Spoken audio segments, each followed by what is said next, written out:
Let's take a look at this brain bender, see if we can't take it apart and put it back together again. Let's get going.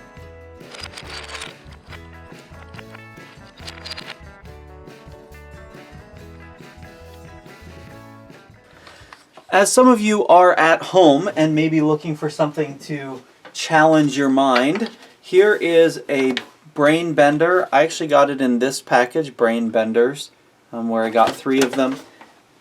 And this has been a fun thing to try and mess with while we're stuck at home. All of these pieces are exactly the same except for this piece that you can see right here.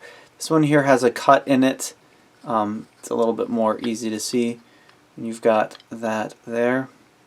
So you can see that cut in it that allows this piece to slide. All the other pieces can't do this. They're stuck in place because of the shape of them.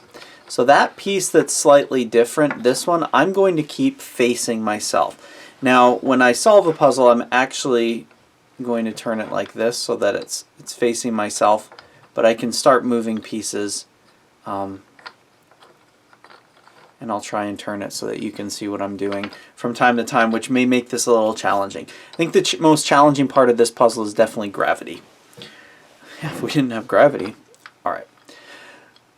The first thing that can move, obviously, is this piece. It can slide back, so we're going to slide that one all the way back. After we do that, we can then slide this piece, and it can go all the way back to here. Now, you still can't really take the puzzle apart, and I wouldn't recommend kind of getting it out of its order because that'll make it harder to put back together. But what we can do at this point, I'm going to try and show you from this angle, is that we can slide this piece down and over. And that's the key right there to actually taking this apart, is that if we just try sliding it straight down, it still hits things.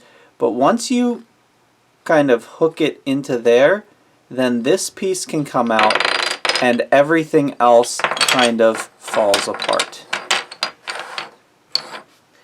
Putting this back together starts off with finding this piece and setting it off to the side. Let me zoom out a little bit.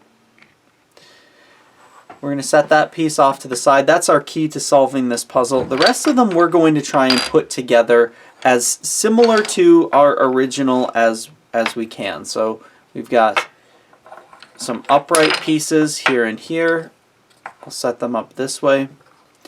We are going to have this upright piece here as well. We know that when we had this together, our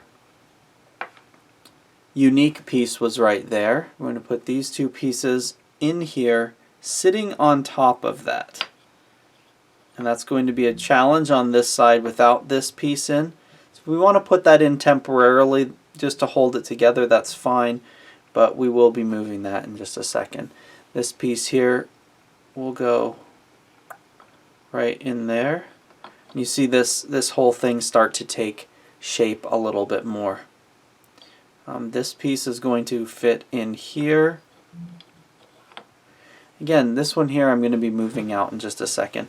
In fact, this one here I'm going to be moving out in just a second as well. I'll be moving both of those.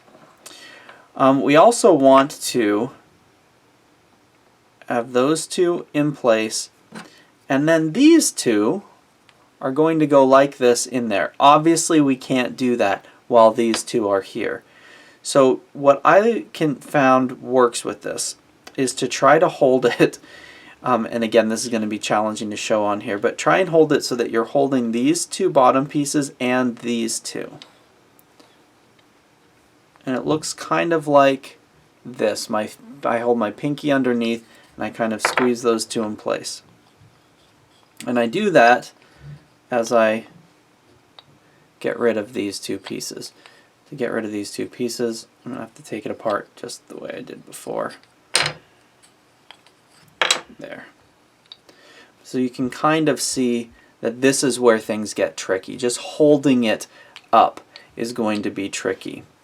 But we want to put these 2 pieces in place there. Now the pieces that are missing are these two, our first two to come apart. This one here, we can actually slide right into place and shift it over a little bit. So we can actually get all of them except for this one. Now I'm going to try and set this down again just to give my fingers a break.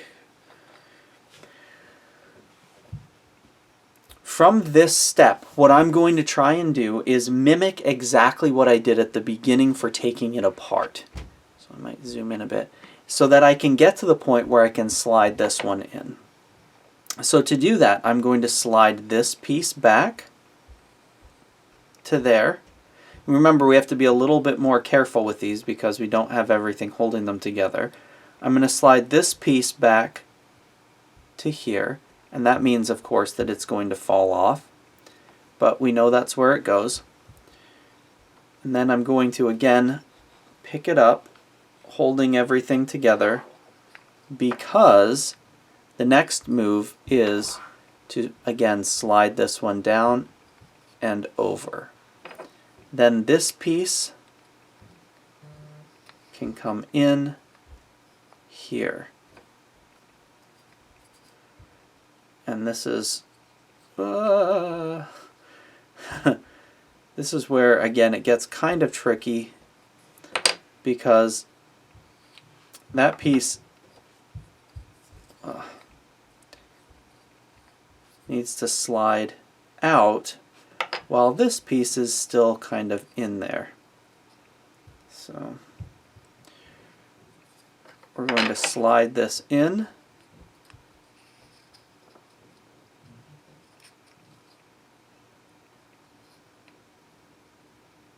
Here, and then put this piece into there. See how that worked? Okay. And then everything else is going to be the reverse of what we did when we were first putting it together. I'm now going to actually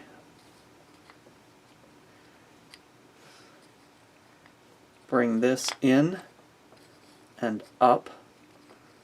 And then my life is going to get a lot easier because then I can set this down again.